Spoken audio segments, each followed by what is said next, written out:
একজন এসে বলল, ভাইজান আপনার মেয়েরে দেখলাম আরেক ছেলের সাথে বাজারে ঘোরাফেরা করে, ওই রমনার বটমূলে দেখলাম আপনার মেয়ে আরেক ছেলেরে নিয়ে ফষ্টি নষ্টি করে, লোকের কথা বিশ্বাস করে বাসায় যে মেয়ের চুলের মধ্যে ধরে মাইর, আইজো মার কাইলো মাইর।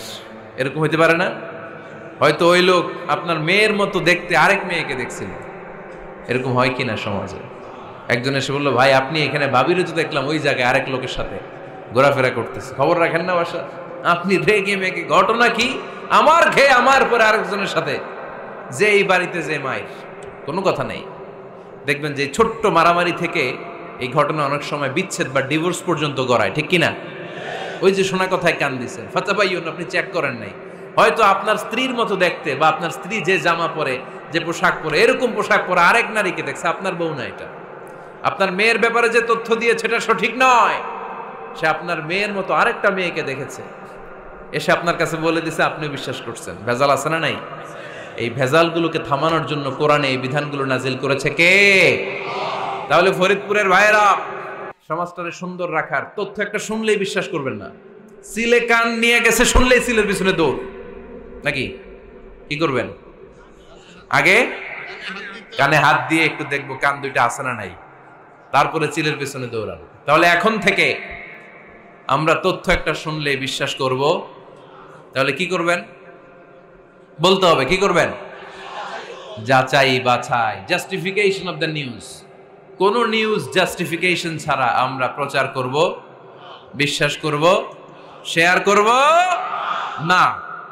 আল্লাহ বললেন, ইয়া আইয়ুহাল্লাযীনা আমানু লা ইয়াসখার কওমুম মিন কওম। ওহে আমার ঈমানদার বান্দারা, শোনো শোনো, খবরদার কখনো কোনো মুমিন বান্দারে ঠাট্টা করো না, অবজ্ঞা করো না, ঠাট্টা করো না। তার মনে কষ্ট হয় এমন কোন কথা তারে বলো না। Never scoff of anybody. কাউকে নিয়ে ঠাট্টা করবেন না, তার দেহ নিয়ে, তার আকৃতি নিয়ে, তার বংশ নিয়ে। এক লোকের বাবা ছিল চোর, কিন্তু তার ছেলে অনেক ভালো। আপনি কি তারা বলতে পারবেন তুই চোরের ঘরের চোর? বলতে পারবেন? চুরি করছে বাবা, ওর কি দোষ? কথা বলেন। এগুলো কবিরা গুনাহ। আওয়াজ করে বলেন তো, কি গুনাহ?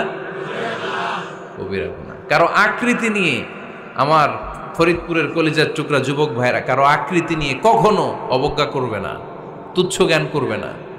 এটা কবিরা গুনাহ, এটা আল্লাহ খুব অপছন্দ করেন। এর কারণ আকৃতিটা আমাদের হাতে নাই।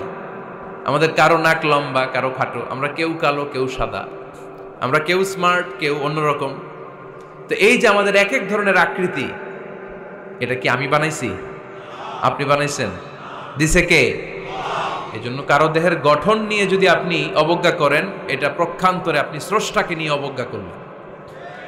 কারো দেহের আকৃতি নিয়ে যদি আপনি তুচ্ছ করেন, তাকে তুচ্ছ করেননি, আমার রবকে আপনি তুচ্ছ করেছেন। চিল্লায় বলেন ঠিক কিনা?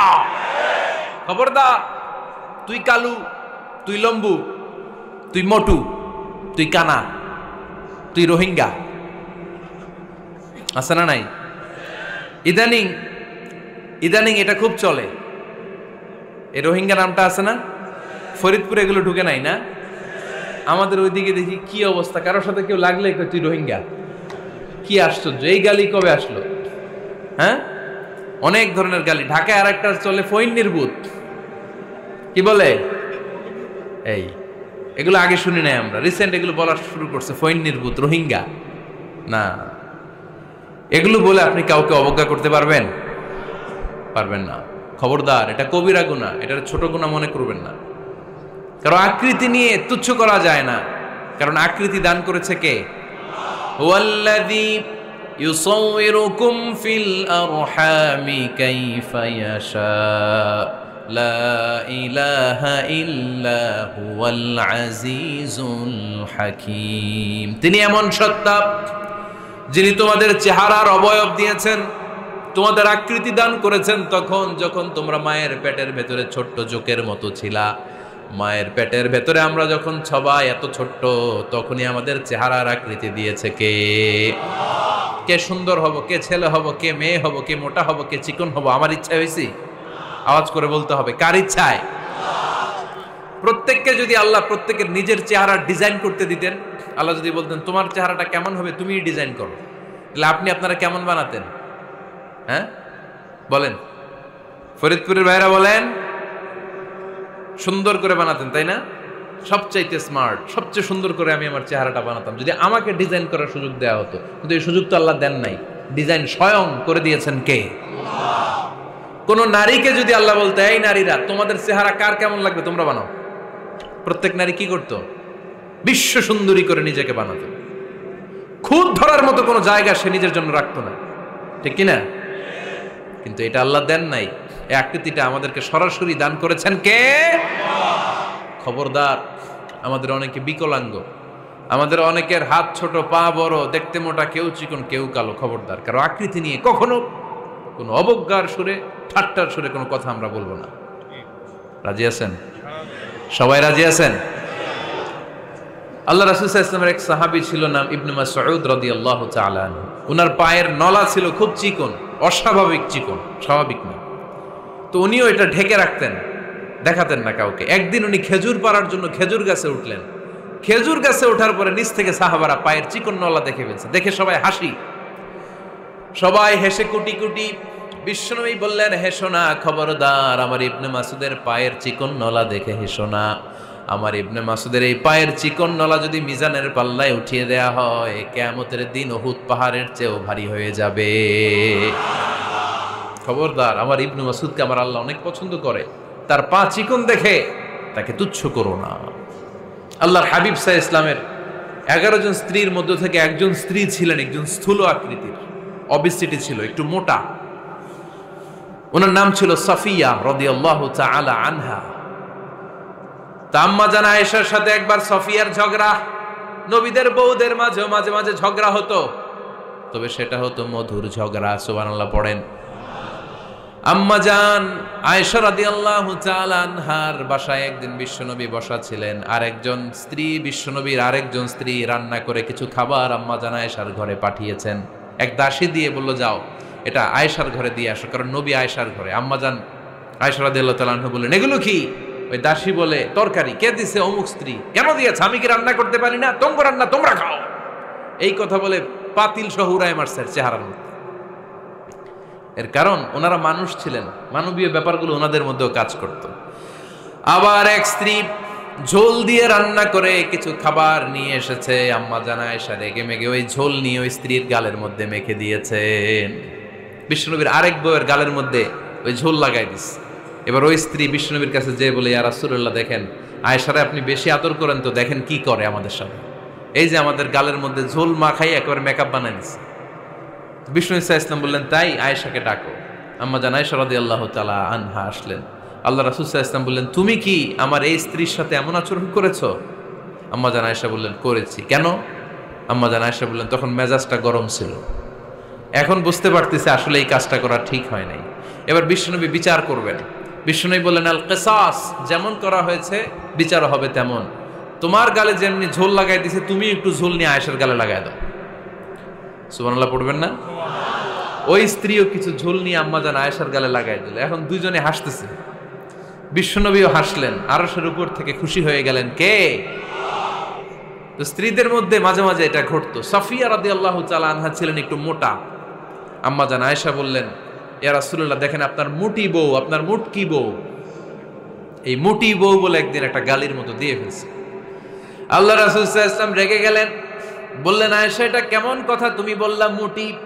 আমার সাফিয়ারে তুমি মুটি বলে গালে দিলা রে আয়েশা। ইয়া আয়েশা লাকাদ কুলতিলা কালিমা লাউ মুজিজাত বিমাইল বাহরি লামাজাজাতহু, এমন একটা মন্তব্য তুমি সাফিয়ার ব্যাপারে করে ফেলেছো রে আয়েশা, এই কথাটা যদি সাগরের নীল পানির মধ্যে ছেড়ে দেয়া হয়, এই কথার পঙ্কিলতার কারণে, এই কথার কর্দমাক্ততার কারণে, এই কথার পঙ্কিলতার কারণে সাগরের সব পানিগুলো মুহূর্তের মধ্যে কালো হয়ে যাবে। এই কথাটা সাগরে ফেলে দিলে সাগরের নীল পানি পুরোটা কালো হয়ে যাবে। আয়েশা, খবরদার, কাউকে তুচ্ছ করে অবজ্ঞা করে কখনো কিছু বলা যাবে না। এই জিহ্বাটা এটা ভয়ঙ্কর একটা অঙ্গ। বেশিরভাগ পাপ এই জিহ্বা দিয়ে হয়। কি দিয়ে হয়? এজন্য সাহাবারা জিহ্বা ধরে মাঝে মাঝে জিহ্বার মধ্যে ব্যাত মারতেন আর বলতেন, জিহ্বা তোর জন্য আমি আটকে যাব কিয়ামতের দিন। আমলিক আলাইকা লিসানাক, নিজের জিহ্বার মালিক নিজে হন, আপনার জিহ্বার মালিক যেন শয়তান না হয়ে যায়। জিহ্বা আপনার, শয়তানের ভাষায় আপনি কথা বলেন কেন? খবরদার, প্রতিটা কমেন্ট, প্রতিটা কথা, প্রতিটা মন্তব্য, এগুলোর ব্যাপারে কিয়ামতের দিন পাই টু পাই করে আপনার কাছে আল্লাহর সুপ্রিম কোর্টের কাঠগড়ায় দাঁড় করিয়ে আপনারা জিজ্ঞেস করবে কে? এজন্য বিশ্বনবী বলছেন, মাইয়াদমানলি মা বাইনা লিহইয়াইহি ওয়া মা বাইনা রিজলাইহি আদমান লাহুল জান্নাহ। আমার কোন উম্মত যদি দুইটা অঙ্গের গ্যারান্টি আমারে দেয়, আমি আমার উম্মতকে জান্নাতের গ্যারান্টি দেব। দুইটা অঙ্গের, একটা হলো জিহ্বা আর একটা লজ্জাস্থান। দুই চোয়ালের মাঝে যা থাকে লিজ্জা, জিহ্বা, আর দুই পায়ের মাঝখানে যা থাকে লজ্জাস্থান। এই দুইটা অঙ্গের গ্যারান্টি যদি বিশ্বনবীকে আপনি দেন যে নবী জিহ্বা আর লজ্জাস্থান এই দুইটা অঙ্গের কোনো পাপ আমি করব না, নবী বলে আমি দুনিয়ায় তোমার জান্নাতের গ্যারান্টি দিলাম। এজন্য জিহ্বাটারে সামলান, যা মনে চায় বললেন না। খবর আছে না নাই? খবর আছে। মা ইয়ালফিযু মিন কাউলিন ইল্লা লাদাইহি রাকীবুন আতীদ। যা মুখ দিয়ে বের হয় লিখে রাখার জন্য দুইজন ফেরেশতা রেডি করে রেখেছে কে? চিল্লায় বলেন। যতদিন আমরা বেঁচে থাকবো ততদিন থাকবে আমাদের কাঁধে। আমরা মরে যাবো, এই ফেরেশতারা উড়াল দিবে, ঠিক কিনা? দুই কান্দে জি ছিল যে তোমার দুইজনা পাহারা, তোমারে একলা থইয়া পালাইছে তাহারা। তোমার আটকুঠুরি নয় দরজা বন্ধ এবার হলো রে হলো, মুখে আল্লাহ রসুল সবে বলো, ও মুখে আল্লাহ রসুল সবে বলো। আইসাছে পালকি নাই হরি গাও তোলো রে তোলো, মুখে আল্লাহ রসুল সবে বলো, ঠিক কিনা?